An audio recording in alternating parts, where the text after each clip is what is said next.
தொடங்குவதற்கு முன்னால், இந்த ஞானாலயா என்ற பெயர் சூட்டுவதற்கு முன்னால் இந்த நூலகத்தினுடைய பெயர் என் தாயாரின் பெயரால் மீனாட்சி நூல் நிலையம் என்று அழைக்கப்பட்டது. எனக்கு ஒரு இன்ஸ்பிரேஷன் அண்ணாமலை செட்டியாருடைய கல்வி சேவை. ஆசியாவிலேயே ஒரு தனி மனிதன் ஒரு பல்கலைக்கழகத்தை தோற்றுவித்தது அண்ணாமலை செட்டியார் என்று சொல்வார்கள். தமிழையும் இசையையும் தன் இரு கண்களாக கொண்டு செயல்பட்ட வள்ளல் அண்ணாமலை செட்டியார் மீனாட்சி தமிழ் கல்லூரியை தோற்றுவித்து அதில் உவேசாவை முதல்வராக நியமித்தார். இந்த வரலாறு அப்பொழுது பள்ளியிலே எனக்கு அண்ணாமலை அரசர் என்ற துணைப்பாட நூலில் படித்த நினைவு.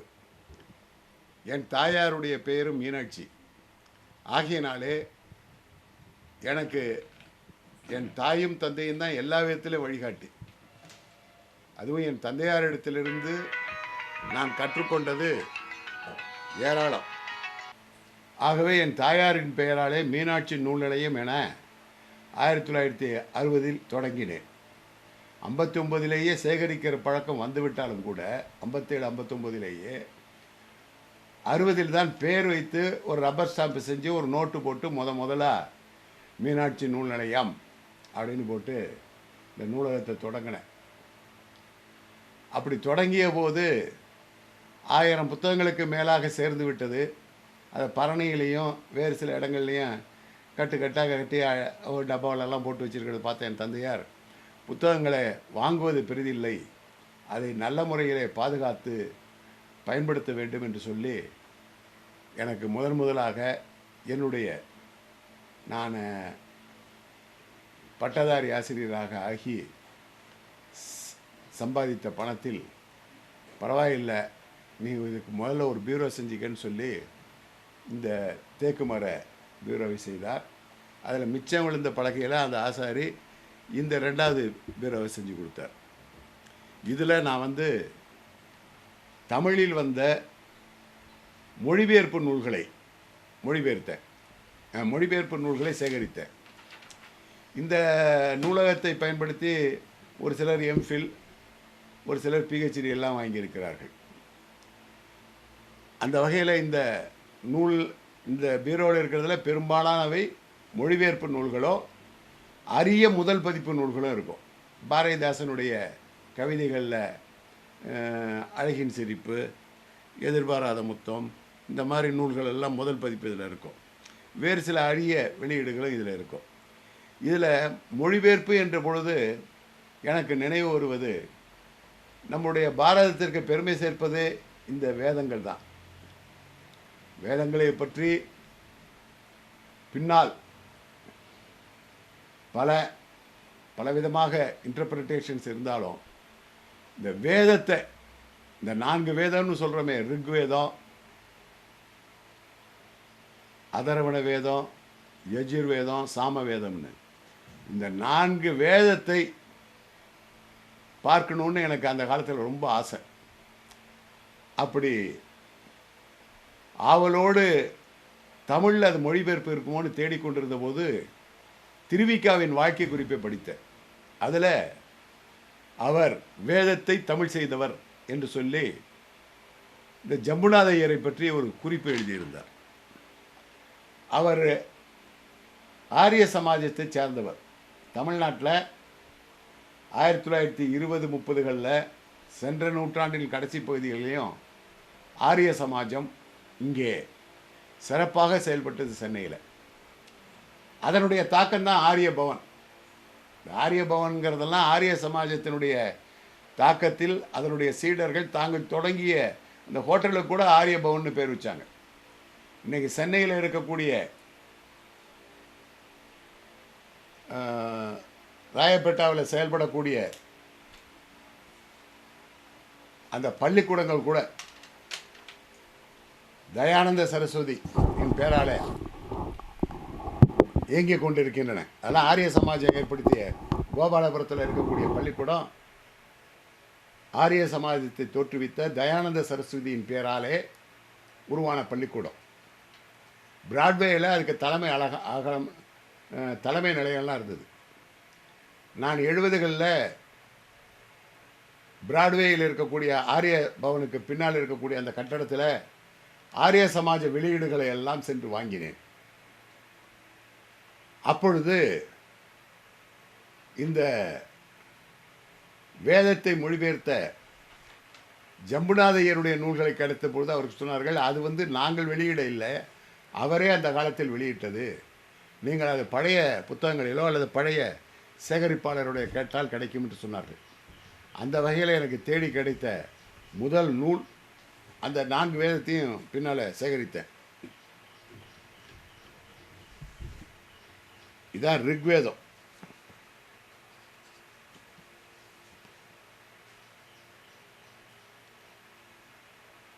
இது 1 முதல் 6 முடிய மண்டலம். ரிக்வேதம் முதல் பாகம், எம்ஆர் ஜம்புநாதன்.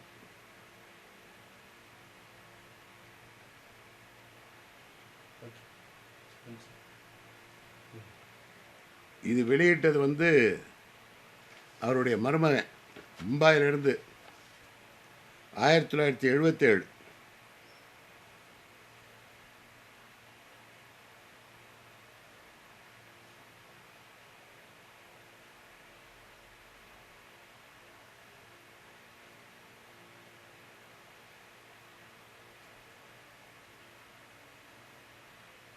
நூற்றாண்டின் போது அவருடைய மகள் பம்பாயிலிருந்தே இதை நிறைவேற்றினார்கள்.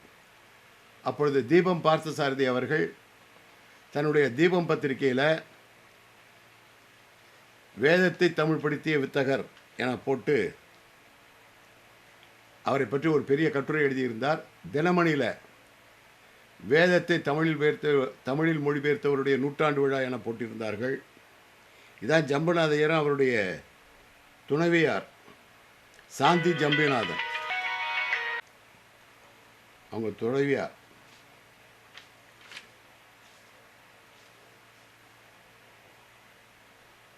எடுத்துக்கீங்களா?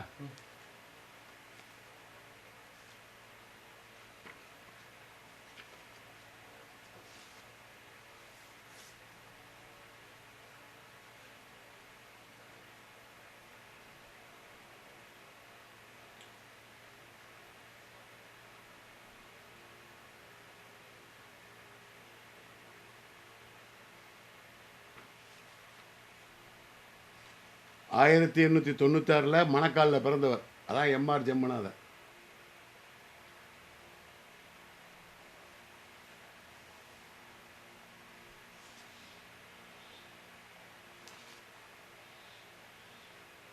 இதை பாராட்டி பலர் எழுதிய அந்த அணிதுரையெல்லாம் இருக்கு. எம்ஆர் ஜம்புநாதனுடைய படைப்புகளில் இது மட்டுமல்ல, அவர் சீன வேதம், அடுத்தது பாரசீக கவிஞன் உடைய அந்த புல்லாங்குழல் கவிதைகள், சா ஆதியினுடைய அந்த கவிதை, இதெல்லாம் கூட மொழிபெயர்த்திருக்கிறார். இது ரிக்வேதத்தினுடைய முதல் பாகம், இது 2வது பாகம்.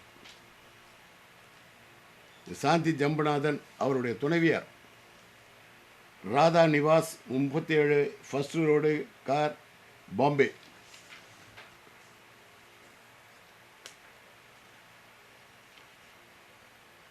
ஆயிரத்தி 1980 வந்தது.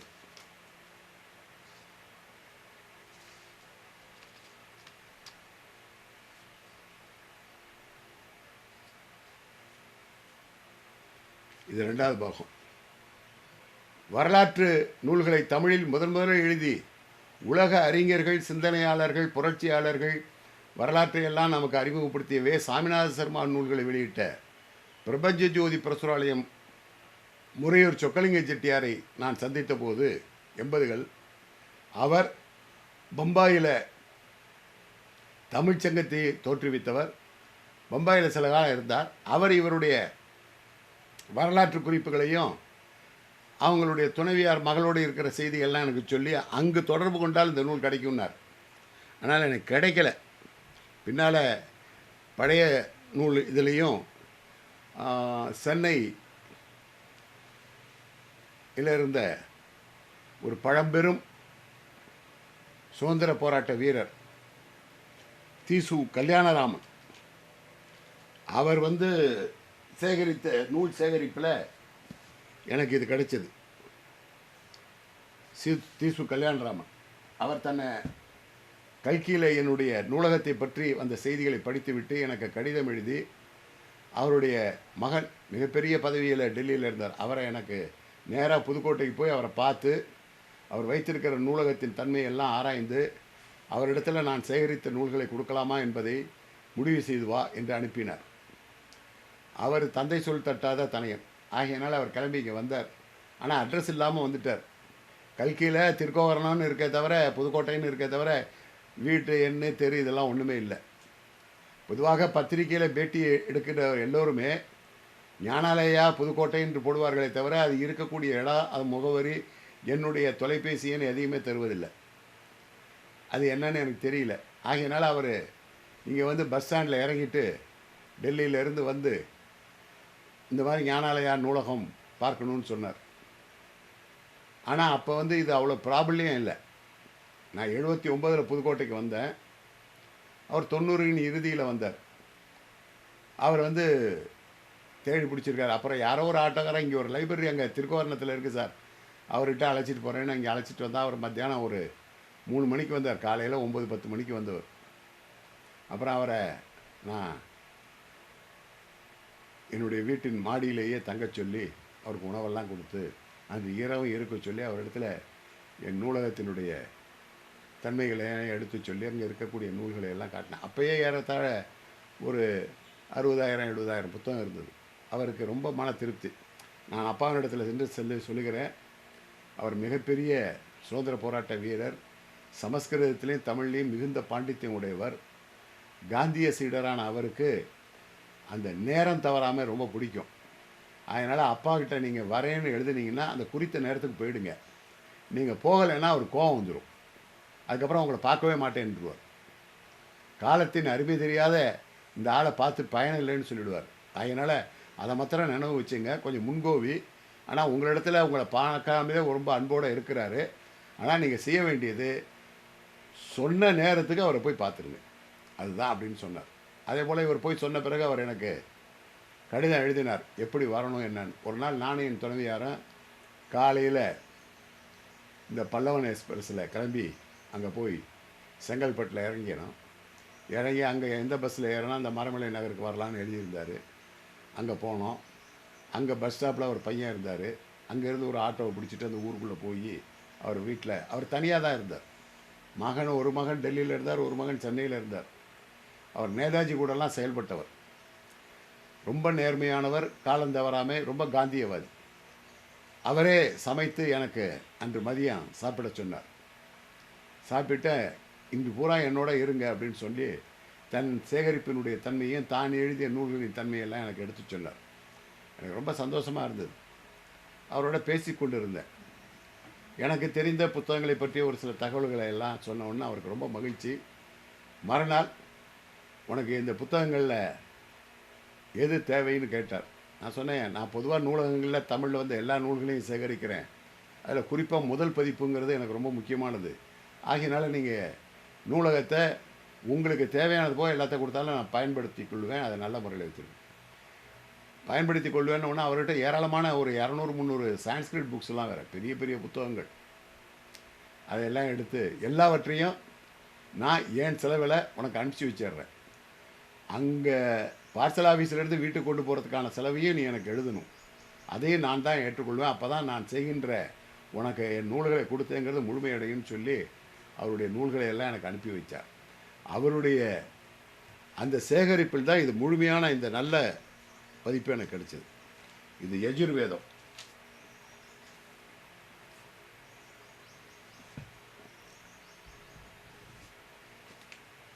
இது அதர்வன வேதம்.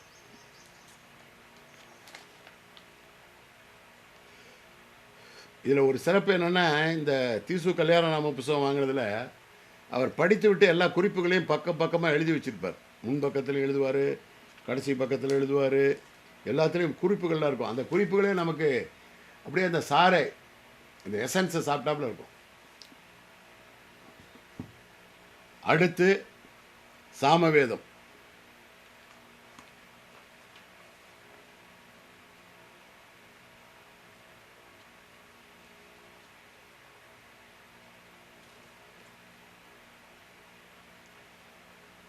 எப்பொழுதுமே நம்ம தேடுகிற நூல் ஒன்று கிடைத்த பிறகு அடுத்தடுத்து உடனே இன்னொரு காப்பி கூட கிடைக்கும். அந்த வகையில் எனக்கு கிடைச்சது இது யஜுர்வேதம். எம்ஆர் ஜம்புநாதன், சிவமயம் போட்டு இது 1938 ஜம்புநாதன் புத்தகசாலை, சென்னை, 1938, விலை ரூபாய் 3. தமிழ் சாமவேதம், வேத சந்திரிகை, யஜுர்வேத கதைகள், உபனிஷத் கதைகள், சீன வேதம், யோகாசனம் முதலிய பல நூல்களின் கர்த்தாவான வேதோபனிஷத் ஆசிரியர் எம்ஆர் ஜம்புநாதன் எழுதியது. கிருஷ்ண சுக்கில மந்திரங்களின் பரிபூர்ண தமிழ் மொழிபெயர்ப்பு இது.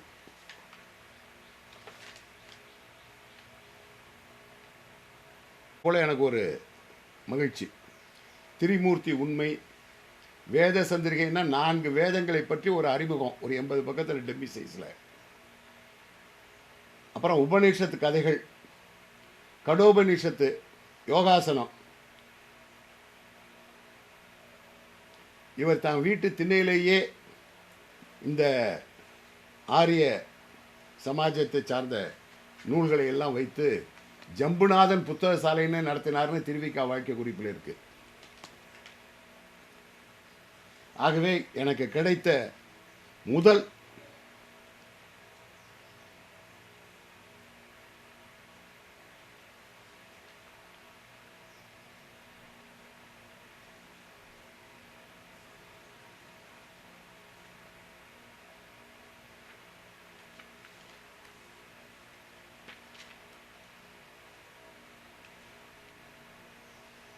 இது பனை ஓலையில் எழுதப்பட்ட சாமவேத முதல் 2வது காண்ட மந்திரங்கள்.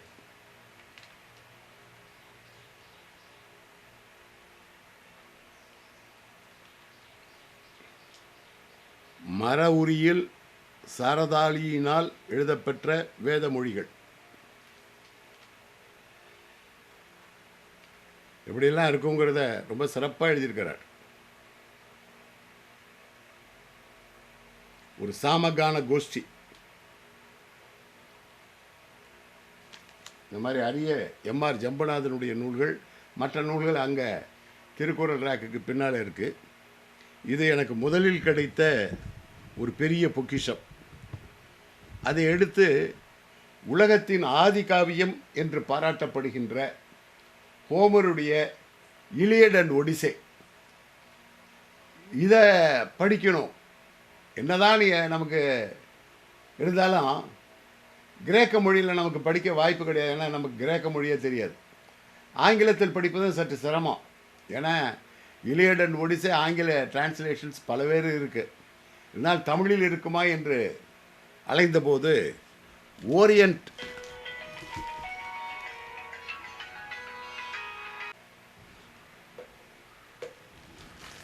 அப்படி வேதத்தை அடுத்து உலகத்தினுடைய ஆதி காவியம் என்று பாராட்டப்படுகிற ஹோமருடைய இலியட் அண்ட் ஒடிசையை தேடிய போது எனக்கு சென்னை பல்கலைக்கழகத்தின் ஒரு பிரிவாக மெட்ராஸ் கவர்மெண்ட் ஓரியண்டல் சீரீஸ் இல்லை இதை வெளியிட்டு இருக்கிறார்கள். ஹோமருடைய இலியட்டை அதை பெரியசாமி தூரனும் திரிகூட சுந்தரம் பிள்ளையும் மொழிபெயர்த்திருக்கிறார்கள் என்ற செய்தி. உடனே சென்னைக்கு சென்று இந்த ஹோமருடைய இலியட் என்ற நூலை வாங்கினேன். இதை அப்பயே 1961 22.25 ரூபா. பெரியசாமி தூரன் தான் தமிழ் கலைக்களஞ்சியத்தை தொகுத்தவர். இதன் பொது பதிப்பாசிரியர் டி சந்திரசேகரன் எம்ஏஎல்டின்னு இருக்கும். Curator government oriental manuscript library Madras. இவங்களுடைய சேவை ரொம்ப அற்புதமான சேவை. இந்த ஓரியண்டல் லைப்ரரி சீரீஸ் பழமையான இதுவே ரொம்ப அப்படியே இந்த பூச்சி கரப்பாம்பூச்சி இதெல்லாம் இது அழிய இருந்தது. எந்த காப்பியாக இருந்தாலும் பரவாயில்ல கொடுங்கன்னு வாங்கிட்டு வந்தேன். ரொம்ப அற்புதம். இப்போ அதனுடைய செயல்பாடு அவ்வளோவாக இல்லை. இருந்தாலும் முதலாக இதை வாங்கி இதை படித்தோம். ஹோமருடைய இலக்கியத்தை பற்றியும் அதை பற்றி போப் சொன்னது, வேறு சில செய்திகள், இந்த நூலை பற்றிய அறிமுகம், ஒவ்வொரு அத்தியாயமாக அதை மொழிபெயர்த்திருக்கிறது. இது ஒரு அற்புதமான மொழிபெயர்ப்பு நூல்.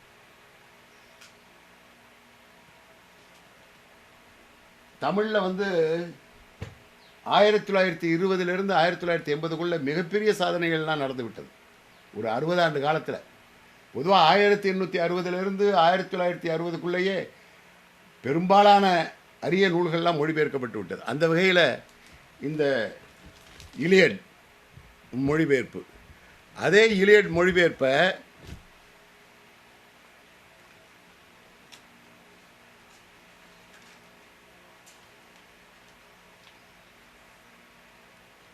காயாமொழி ஆக்கு ஆதித்தர், தி இலியட் பை ஹோமர் இன் தமிழ்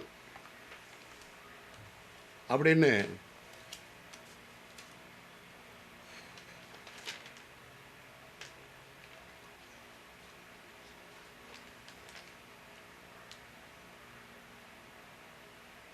ஆயிரத்தி 1980 வந்தது.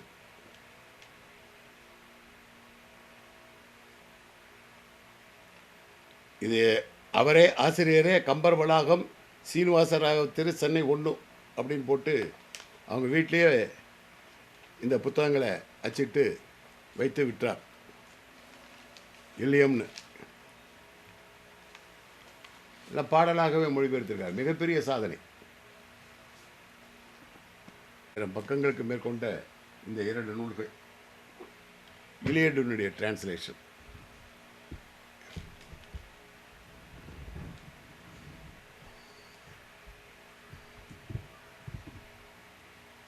அடுத்து ஒதிசியம், அதுவும் எனக்கு கிடைத்தது.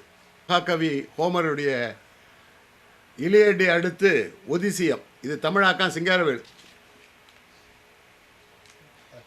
1997 வெளிவந்தது. இதை எனக்கு அறிமுகப்படுத்தியது தஞ்சை பிரகாஷ். ஒரு நாள் தஞ்சையிலிருந்து கிளம்பி வீட்டுக்கு வந்தார். கிருஷ்ணமூர்த்தி, உங்களுக்கு ஒரு நல்ல செய்தி சொல்கிறேன். இலியட் மட்டும்தானே கிடைச்சது, ஒதிசியம் கிடைக்கலையேன்னு வருத்தப்பட்டீங்க. சிங்காரவேலு அருமையாக மொழிபெயர்த்திருக்கிறார்னு இந்த மொழிபெயர்ப்பை பற்றியே எனக்கு ஒரு அரை நாள் அதை பற்றியே சொல்லி கொண்டு இருந்தார். அவருக்கு இத்தகைய நூல்களெல்லாம் அத்துப்படி, நல்ல நினைவாற்றல் உள்ளவர். எதை படித்தாலும் அதனுடைய ஆதியிலிருந்து அந்த வரைக்கும் சொல்லக்கூடிய ஆற்றல் படைத்தவர். அவர் தான் இதை எனக்கு வந்துவிட்டது என்ற செய்தியை சொன்னதோடு மட்டும் இல்லை, இந்த நூலையே எனக்கு வாங்கி கொடுத்தார். நானே உங்களுக்கு அதை வரவழைச்சி தந்துடுறேன், என்னுடைய பிரதைய நண்பரிடத்தில் கொடுத்துருக்குறேன், இதை இப்போ உங்களுக்கு உடனடியாக நான் வரவழைத்து தரேன்னு சொல்லி சொன்னார். அவர் தான் எனக்கு முதல்ல இந்த ஒதிசியத்தை அறிமுகப்படுத்தியவர். ஹோமருடைய படம் பின்னால் அட்டையில் இருக்கும்.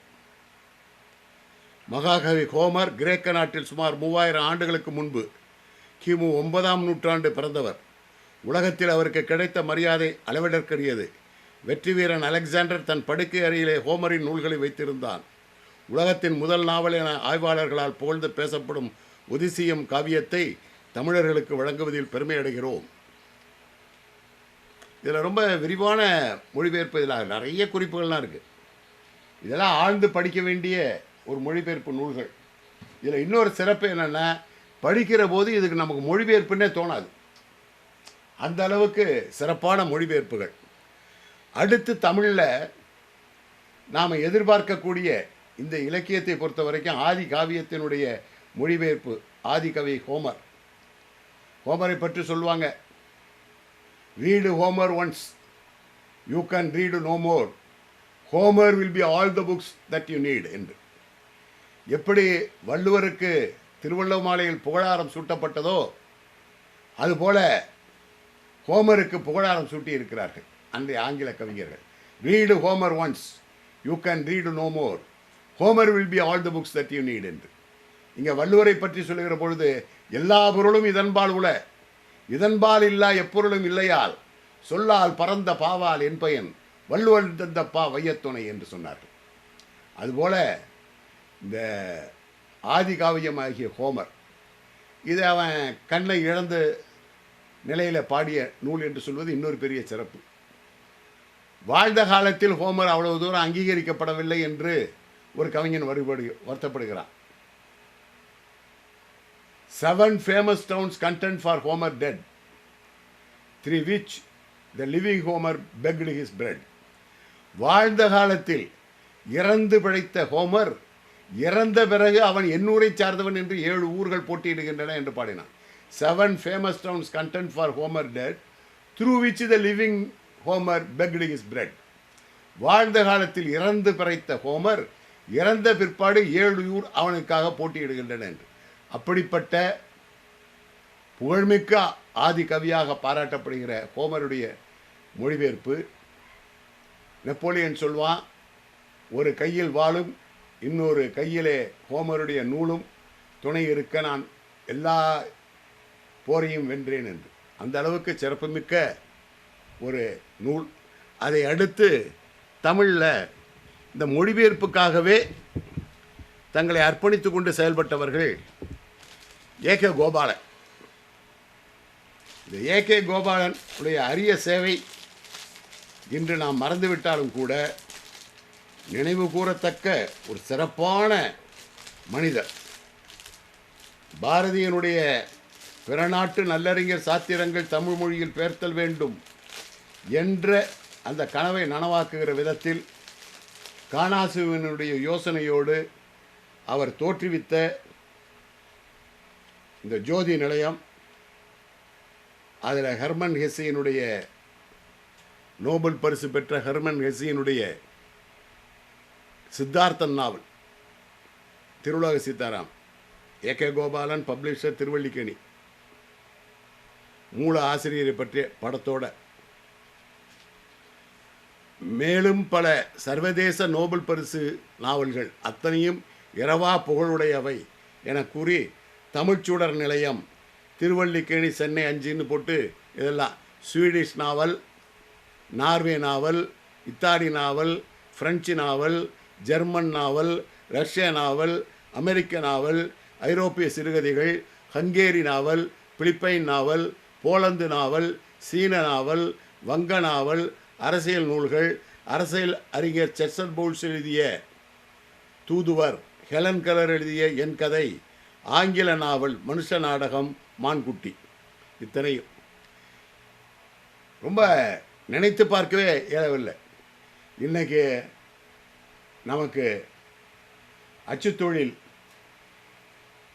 நாம் கண்ணை மூடி கண்ணை திறப்பதற்குள்ளாக ஆயிரக்கணக்கான பக்கங்களை அச்சிட்டு கொடுக்கக்கூடிய அளவுக்கு வளர்ந்து விட்டது. கணினி யுகத்தில் வாழ்ந்து கொண்டு இருக்கிறோம். நவீன தொழில்நுட்பம் எங்கோ போய்விட்டது.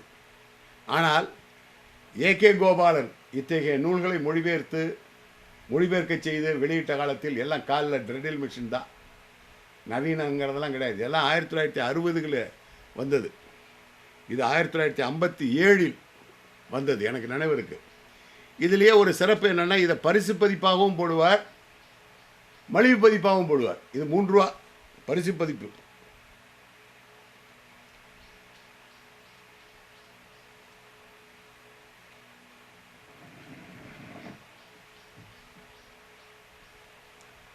இந்த பரிசு பதிப்பினுடைய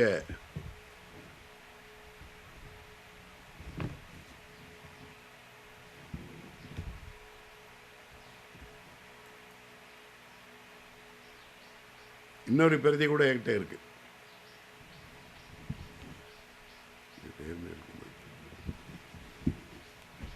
ஆகவே மிக சிறப்பான தமிழ் பணி.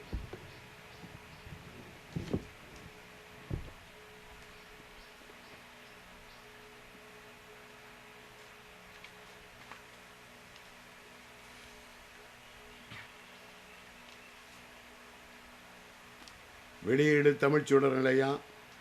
அனட்டோல் பிரான்சின் தாசியும் தபசியும் பிரெஞ்சு நாவல். தமிழில் எஸ். சங்கரன்.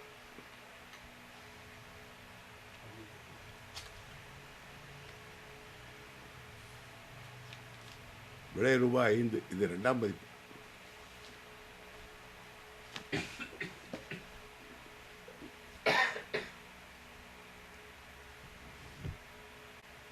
Poland novel. மூல ஆசிரியர் கேப்டன் ஸ்விக்ஸ் லின்ஸ்கி. S. Sankaran. Poland novel. Tamilchudar Nilayam. 1957.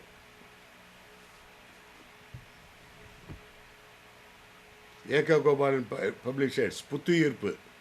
Leo Tolstoy. முடியுது. அம்மாட்ட கொடுத்து ஓட்டுப்பா.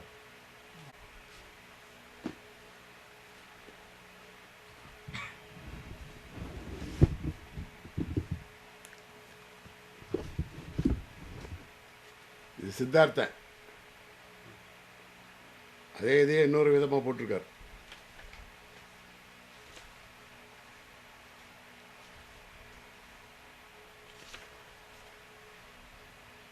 ரூ. 3,57. இது மலிவு பதிப்பாக ரூபாய்க்கும் கிடைச்சிது. நாம் நினைத்தே பார்க்க முடியாத அளவுக்கு ஏறத்தாழ 50க்கு மேற்பட்ட சர்வதேச புகழ்பெற்ற நோபல் பரிசு பெற்ற நாவல்கள் எல்லாம் இதில் மொழிபெயர்த்து வைத்திருக்கின்றார். இவற்றை ஒவ்வொன்றாக சொன்னால் காலமாகிவிடும். ஆகையினால் இதனுடைய மொத்தத்தையும் எடுத்து வைத்து நாம்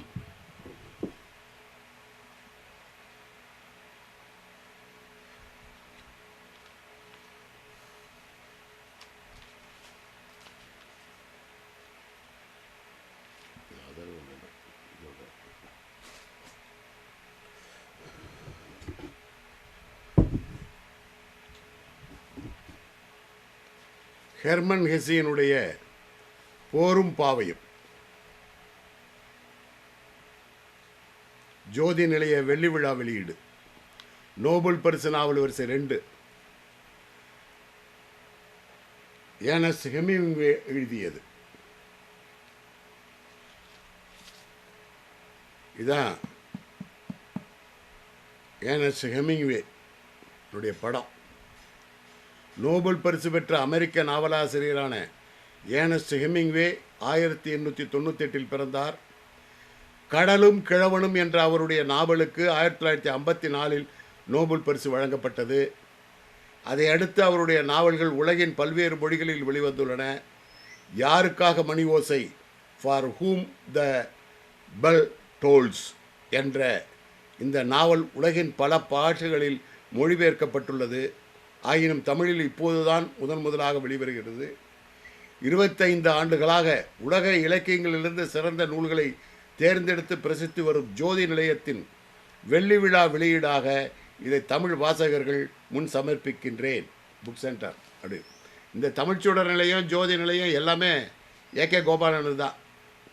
இது தமிழாக்கம் சி. சீனிவாசன், துணையாசிரியர் சுதேசமித்திரன், வெளியிடுவர் ஜோதி நிலையம்.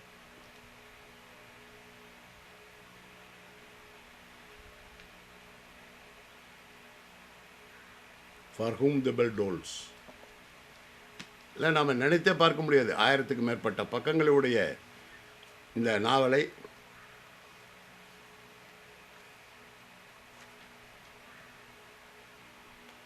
(1968) இதை முதல் பதிப்பாக, இது விலை ரூபா 15. அந்த காலத்தில் எங்களுக்கு சம்பளமே 150 ரூபா தான்.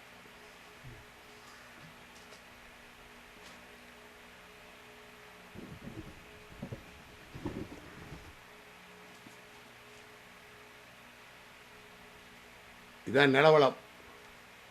நட்ஹாம்சனுடைய நோபல் பரிசு பெற்ற நிலவளம், நார்வே நாவல். இதுவும் தமிழ்ச்சூடர் நிலையம், சென்னை 5. அந்த காலத்தில் 6 ரூபா. 1955 காணாசு மொழிபெயர்ப்பு. காணாசு அவர்கள் ஏகே கோபாலனுக்கு மிகவும் உறுதுணையாக இருந்து பல அரிய சர்வதேச நாவல்களை எல்லாம் மொழிபெயர்ப்பதற்கு உதவியாக இருந்தவர், வெளியிடுவதற்கு உதவியாக இருந்தவர். இது அந்த காலத்தில் படிக்காதவர்களும் பேசாதவர்களும் இல்லை என்றே சொல்லலாம். இந்த நிலவரம் நாவலுக்கு சென்னை மாநிலக் கல்லூரியில் ஆங்கில பேராசிரியராக இருந்த விமர்சன புலவர் என்று அன்று எல்லாரும் அழைக்கப்பட்ட பேராசிரியர் ராசி தேசிகன் எம்ஏ அவர்கள் முன்னுரை வழங்கியிருக்கிறார்கள். உலகம் சுற்றிய தமிழறிஞர் சோம லட்சுமணன் செட்டியார் அவர்கள் புகழுரை.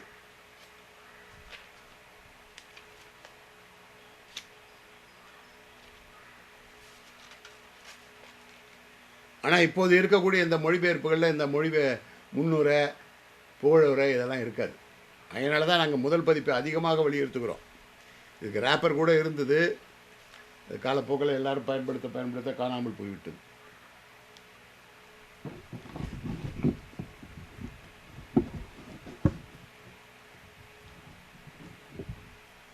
அடுத்து உலகத்தின் தலை சிறந்த நாவலாசிரியர்கள் 5 பேரில் ஒருவராக கருதப்படுகின்ற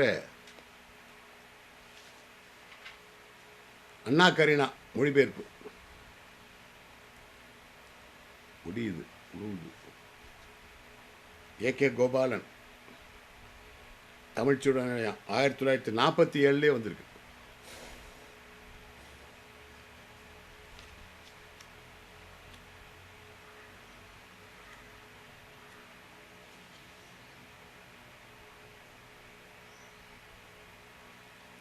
இது அண்ணா கரீனாவினுடைய மொழிபெயர்ப்பு. அதே போன்று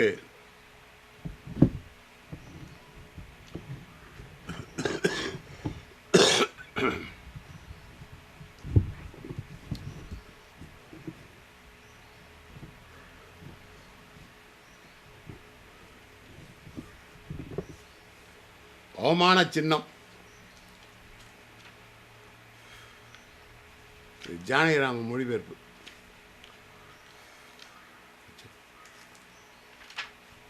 அமெரிக்க நாவல் இல்லை, ரா ஆறுமுகம் நத்தானியல் ஹாத்தான் மொழிபெயர்ப்பு. மூல ஆசிரியர் ரா ஆறுமுகம் மொழிபெயர்ப்பு அவமான சின்னம்.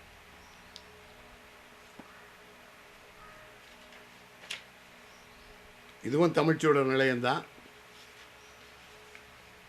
1946 வந்தது.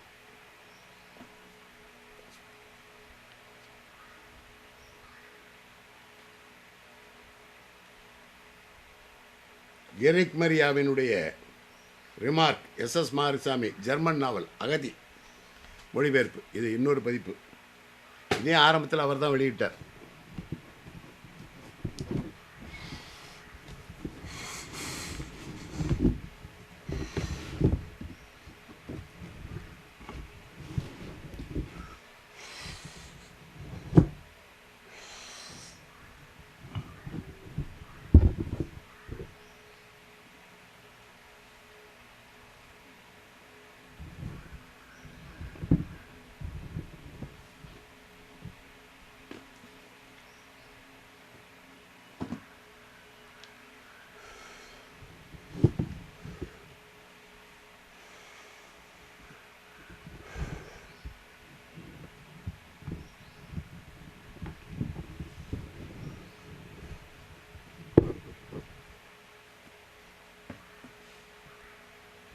மொழிபெயர்ப்பு உலகத்தையே ஆட்டி படைத்த வீரன் ஹெட்லர், மெயின் கேம்ப், சா சுப்பிரமணியம், ஜெயமணி சுப்பிரமணியம்னு சொல்லுவாங்க. பிரதம தணிக்கை அதிகாரியின் அனுமதி பெற்றது. ஜெயமணி சுப்பிரமணியன், ஏன்னா அவர் அந்த ஜெயமணிங்கிற பத்திரிகைக்கு ஆசிரியர். ஹிட்லரின் சுயசரிதை. இது பர்மாவில் வெளியானது. மலேசியாவில் கோலாலம்பூர் மனோன்மணி புத்தக சிலையம் பதிப்புரை.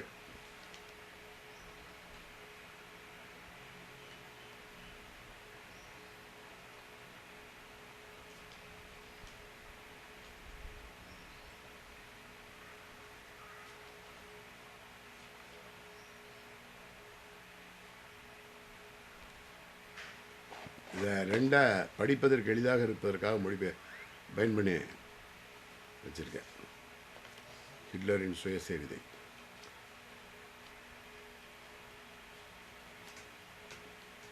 ரெண்டு பாகமா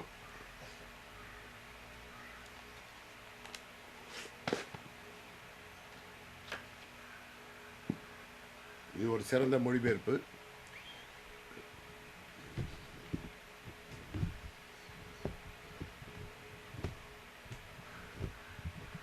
இதுதான் நான் சொன்ன கடலும் கிழவனும் ஏர்னஸ்ட் ஹெமிங்வே எழுதிய நாவல். சாதுசு யோகியார் மொழிபெயர்த்தது. The old man and the sea.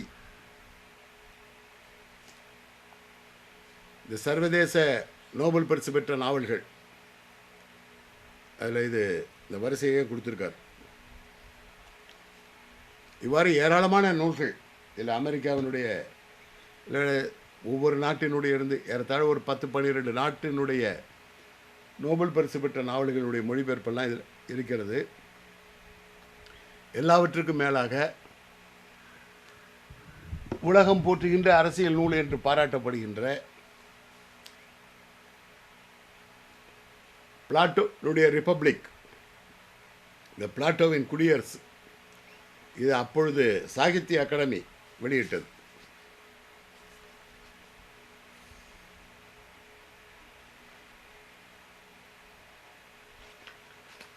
R Ramanujachari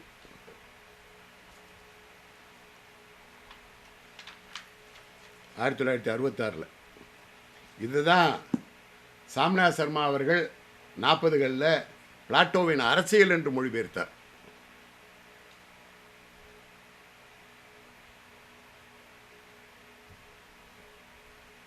எடுத்துட்டீங்களா?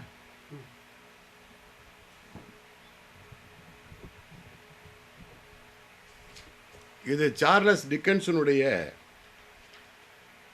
Dale of two cities.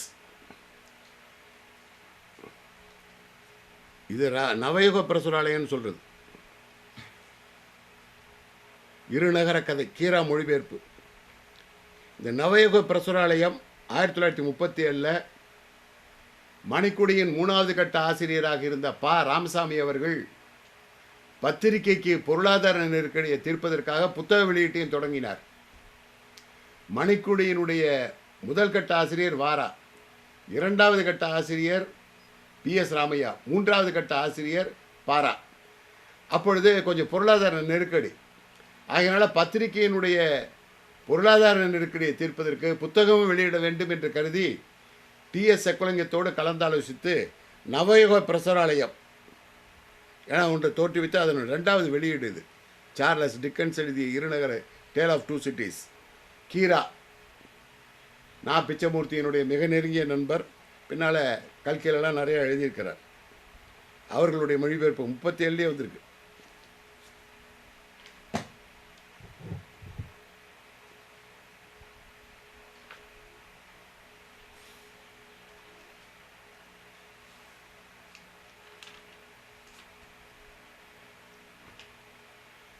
அவன் Amaran, Robert E. Sherwood Kadambari மொழிபெயர்ப்பு. இலியான்ஸில் அப்ரஹாம் லிங்கன் என்னும் நாடகத்தின் தமிழாக்கம், தமிழ்ச்சூழல் நிலையம்தான் இதுவும். காதம்பரி இப்போ தான் அண்மையில் காலமானார் இந்த மொழிபெயர்த்தவர். பிரசித்தமான லிங்கனுடைய வாழ்க்கையை சித்தரிக்கக்கூடிய நாவல்.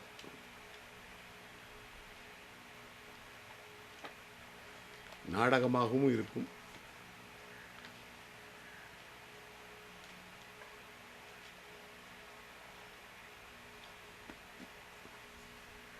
அடுத்த சக்தி கோவிந்தன் அவர்கள் தமிழில் முதலாக ரஷ்ய இலக்கியத்தை அறிமுகப்படுத்திய பெருமை, பிரெஞ்சு நாவலாசிரியர் விக்டர் ஹோவை அறிமுகப்படுத்திய பெருமை, இளிச்சவாயன், ஏழைப்படும்பாடு நாவலை எல்லாம் மொழிபெயர்த்து வெளியிடுவது காரணகர்த்தாவாக இருந்த சக்தி வை கோவிந்தன் அவர்கள் ML சபரிராஜனை கொண்டு ரஷ்ய கதைகள் என்ற இந்த நூலை வெளியிட்டார்.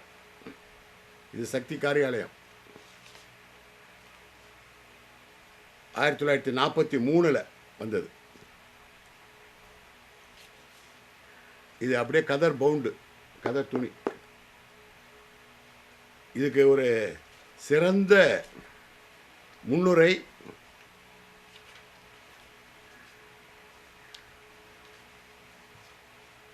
மு. அருணாசலம் அவர்கள் எழுதியிருப்பார்கள். ஒரு 10 பக்கத்துக்கு மேற்பட்ட முன்னுரை. இதில் ரஷ்யாவினுடைய சிறந்த சிறுகதைகளினுடைய மொழிபெயர்ப்பு இருக்கும். Pushkin, Chekhov, Afanasyev, Tolstoy, Gogol, Sholokhov, Garshin, Uspensky, Gorky, Turgenev, Korolenko, Shchedrin, Dostoevsky, Eugene Chirikov, இவர்களை பற்றியெல்லாம் இருக்குது. இவர்களுடைய ரஷ்ய சிறுகதைகளில் 17 சிறுகதைகள் பல்வேறு ஆசிரியர்கள், புஷ்கினில் தொடங்கி டால்ஸ்டாயிலிருந்து, கார்கியிலிருந்து, ஷோலக்காவிலிருந்து, செக்காவிலிருந்து எல்லாருடைய சிறுகதையும் இதில் மொழிபெயர்க்கப்பட்டிருக்கு.